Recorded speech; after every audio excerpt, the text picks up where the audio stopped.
Title of the question is Facing Challenges. I'm struggling to find a job. I have not had any stable job since I've graduated in 2008. Help me on how one could stay sane at this period of difficulty, and show some guidance and hope.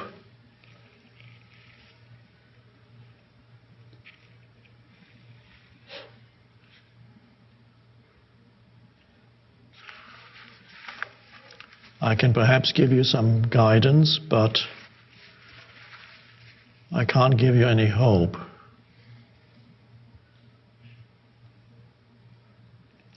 Hope means, of course, you're hoping that it will get better at some point in the future. I'm not saying that it won't get better externally, but it has to get better. It only can get better internally now. That has to be done first. Otherwise, you just are dependent for the rest of your life on what happens outside of you. Of course, we've been conditioned to think in certain ways. I assume, by the way, that you're not starving. Probably not. Doesn't mention it. So you have enough to eat, you probably have shelter. Okay, that's all right.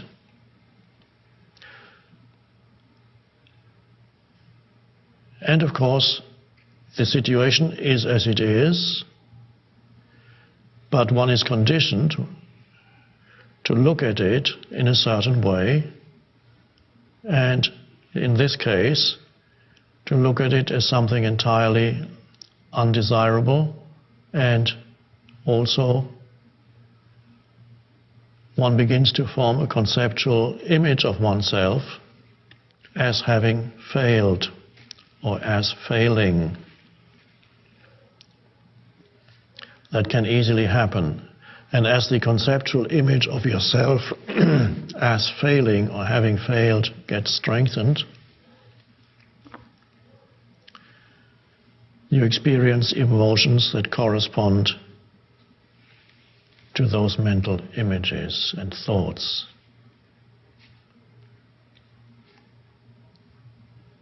So one is culturally conditioned to have certain thoughts or ideas in one's head concerning this particular situation.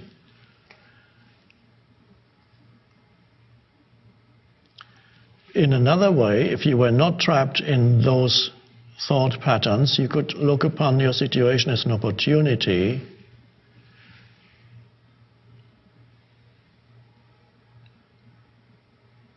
to explore certain things, to read what interests you, to develop certain interests,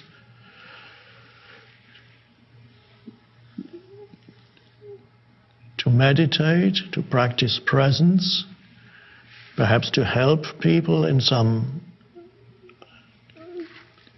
part-time, in some charitable place where humans are being helped. And all that could be part of your spiritual practice, and you could be happy that for the time being you do not have a career and you don't need to sell your soul to some corporation. There's a sense of spaciousness in your life. If you don't interpret it, there could be a sense of spaciousness in your life. And perhaps something creative when you no longer resist the present moment by judging it as undesirable. Then perhaps something fruitful could arise out of that moment. Something new, something creative, perhaps an idea. Perhaps you won't even get a job. Perhaps it'll be something else. Perhaps you will,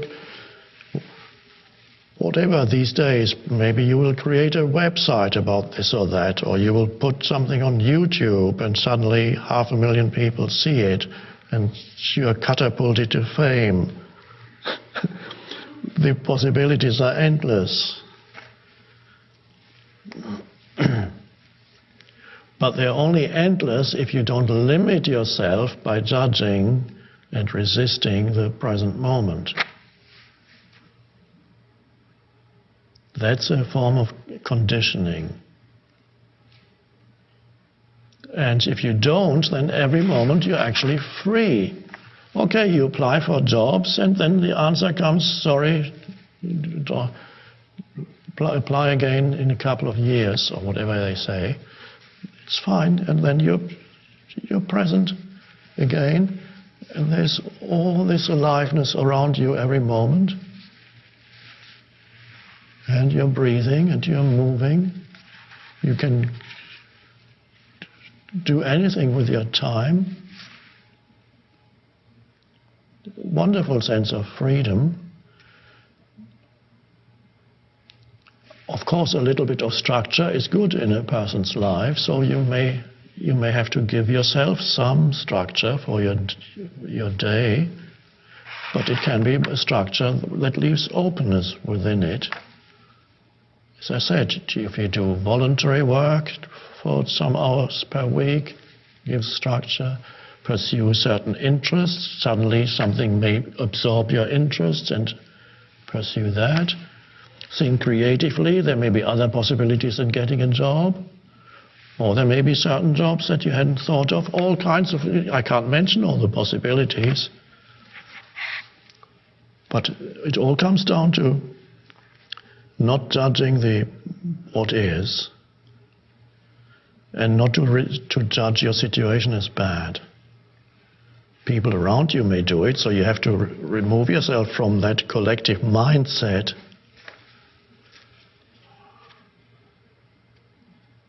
And then you're actually thankful.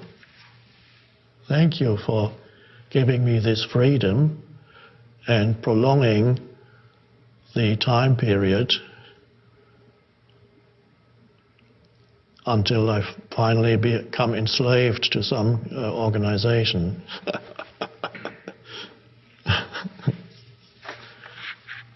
Of course, a job doesn't have to be like that, but often it is.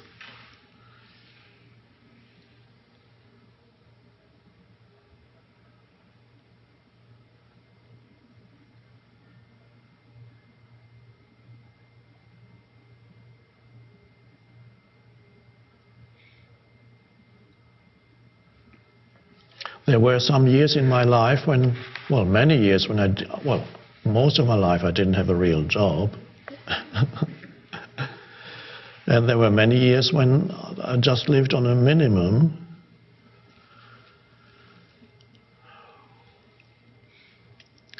And a lot of that time I spent in just thoughtless awareness, on my bicycle, sitting on benches. Not just those 2 years when I actually didn't have a home of my own. Even after I had a home, I still didn't really have a job, but always just enough to survive. And a lot of free time. And it would be just walking along in the parks, on my bike, doing simple tasks, sometimes getting temporary jobs. You mentioned that you haven't had a stable job since you graduated, which probably means you have had some temporary jobs. And again, if you have temporary jobs, don't be unhappy about the nature of your temporary job. Don't be an unhappy waitress. Be a happy waitress. Very important. And give your attention to whoever you meet there. Every movement, how you put the plate on the table, how you take the orders, there can all be a quality in what you do. If you don't have a mental image that says, oh, I want something, I shouldn't have to do this, you have to honor whatever form the present moment takes. So I had that, and a lot of the time I spent in thoughtless awareness. And that, I would say, the books would not have been written and the teaching could not have happened if I had not spent those years in thoughtless awareness, because then the power grows and grows. It comes more fully into this world. And then at some point it assumes some form, words, written word, spoken word, whatever it is. But there are periods of time for spiritually awakened humans or spiritually awakening humans. There come periods of time, perhaps, when there is not much outward activity. Seemingly, life doesn't seem to want you. If you had, why am I not doing anything? But it can be very fruitful, and there can be a growth of awareness.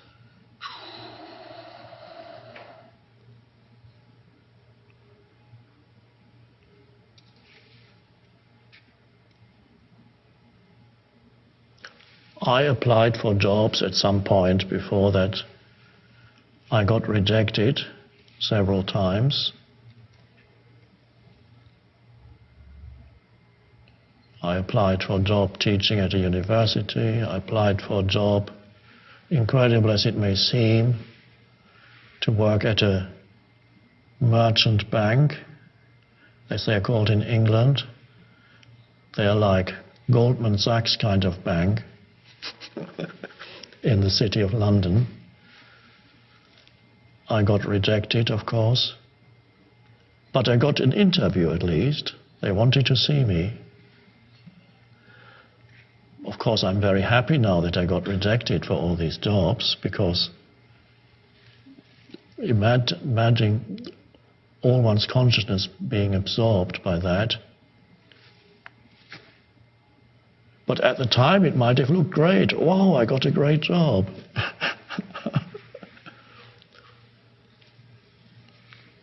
I remember why I got rejected when I was applying for a job at a university, teaching, a full-time job. I had a part-time job. 6 professors interviewed me around a table. And the last question, the old professor asked me, he must have seen something that the others didn't. The last question he asked me was, and what do you really want to do with your life?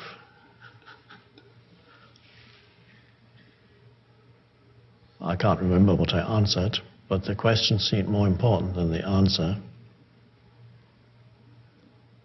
And of course I didn't get the job, because he realized, perhaps he told them after I left, he told the others, he doesn't really want to be here. And he was right. So don't judge things. That the society around you has certain patterns, habitual patterns. It looks at certain things as negative and other things as good. It's not necessarily true.